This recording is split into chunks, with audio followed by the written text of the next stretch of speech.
All right, welcome back to This With Krish show. I am your host, Krish Dhokia. Now, the sound, the lighting is all coming together here. I apologize if it's a little too loud sometimes. My chair, this chair, is going away this week. I'm getting a new chair because this one creaks and squeaks and kind of like me at my age when I wake up in the morning. But anyway, look, you're in the right place. You're here on This With Krish show. Again, I'm your host, Krish Dhokia. I typically like to just talk around faith, family, and freedom, but today I'm talking about interest rates. Yes, the interest rates. And this week, the Feds are supposed to announce another cut.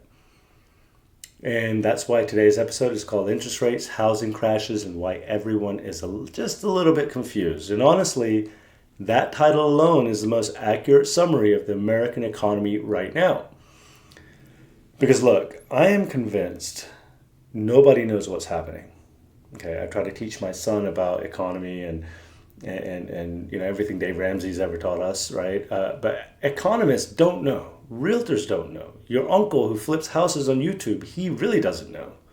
Even Jerome Powell, right? I imagine he wakes up every morning and is like, hey, what if I press this button? Let's see what happens. So today, I'm going to make sense of the little madness that's going around, right? Why interest rates move. Why the housing market feels like a roller coaster designed by someone who absolutely hates roller coasters, right? And why every conversation about real estate makes people sweat like they're sitting in a sauna or locked into a sauna. All right, so let's break this bad boy down, okay? In human language, with a little humor like I like to do, zero math equations because I refuse, and let's be honest, the math ain't mathin'. All right, so why interest rates are doing this little dance called the Macarena. You remember that, right? Interest rates right now are basically that one friend who can't decide what they want to eat, or your spouse.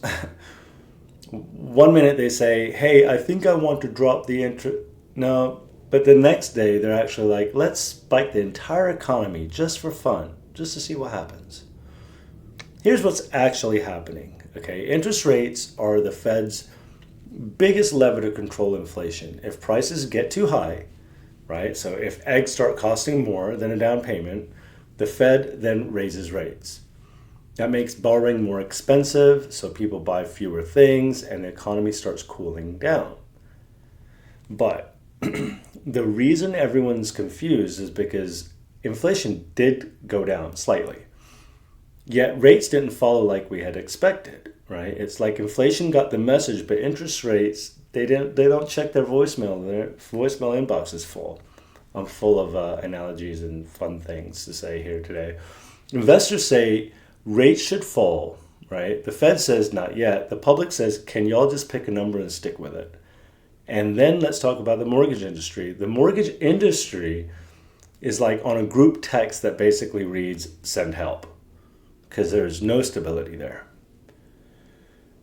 And I came from the mortgage industry, so sorry. Yes, interest rates are high because the Fed is trying to slow things down. And yes, everyone is confused because nothing actually slows down. Americans will buy stuff even when they shouldn't, right? If you tell someone not to buy that $70,000 truck right now, guess what they'll do? They'll buy two. Now, is the housing market crashing or not? Now, I don't have a crystal ball, but there's no but. I don't. Every week, somebody somewhere posts a video titled, The Housing Crash is Here. I've even written an article on thiswithkrish.com. And every week, someone else posts, the housing market will never crash again. And honestly, both of them could be wrong or right or just thirsty for views. Here's the truth. The housing market isn't crashing, it's clogged. That's my professional opinion. And I have done some research on this. And I've lived in that world. It's like a drain, okay? Prices are stuck. Inventory is stuck. Sellers are stuck because they don't want to give up their 2.8% mortgage that they refined in 2020. Buyers are stuck because they don't want a 7% mortgage. And builders are stuck because everything costs more. Lumber, labor, land, and even the lemonade someone's selling outside the job site all cost more. We don't have a crash, we have a gridlock. It's economic traffic.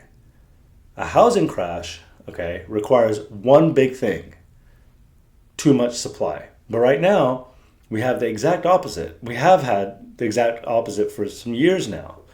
We have had fewer homes for sale than we have had in decades. You cannot crash something that doesn't exist.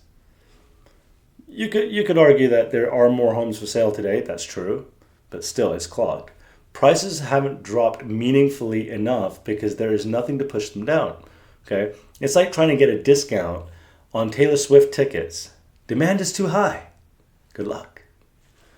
From a wife who's a Swiftie. What is happening is affordability, right? That's the real crisis. Homes aren't crashing. People's ability to buy them is. Okay, so why is everyone confused? Here's the real reason. The biggest issue isn't interest rates. It isn't home prices. It's not the TikTok financial gurus I know all of you listen to. It's uncertainty. People hate uncertainty, right? More than they hate high rates. Humans want predictable chaos. At least I know I do.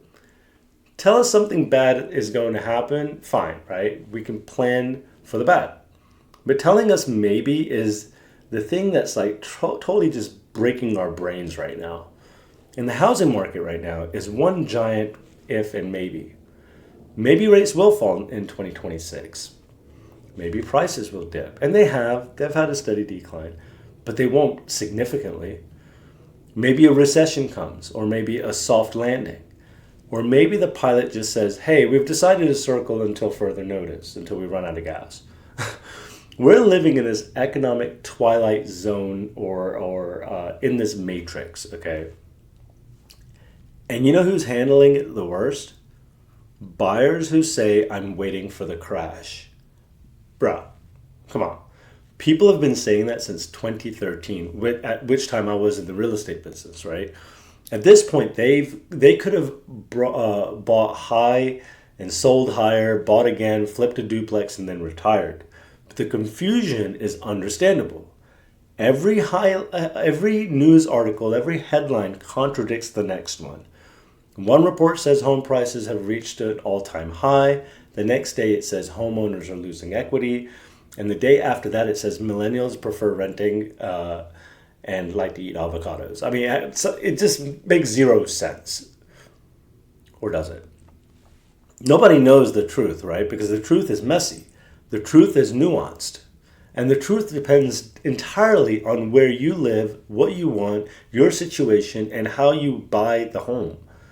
So what should people actually do? All right. Look, here's a part where I'm going to try to calm you down. Okay. Buying a home is not about timing the market. It's about timing your life. And one of my really good friends, Barry Habib, says, date the rate, date the home.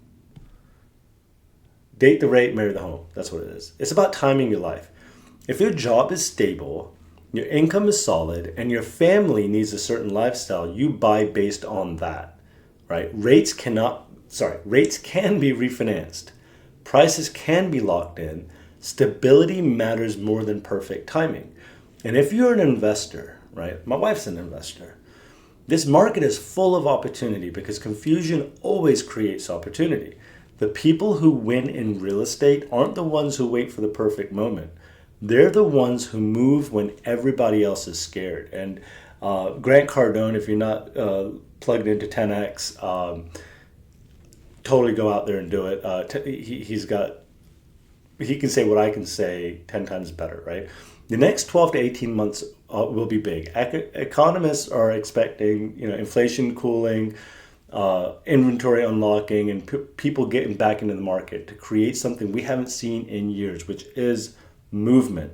Until then, we survive, we strategize, and we stop reading the comment sections on housing videos and this magazine Housing Wire, which is always fake news, FYI, because no good has ever come from that magazine. Just saying. All right, friends, that's today's episode of This With Krish. Super short. If you're confused about interest rates, housing, inflation, student loans, gas prices, or why eggs are still $4.99 or maybe like $3.99 now, I don't know. Welcome to being alive right now in 2025 as we close out this year.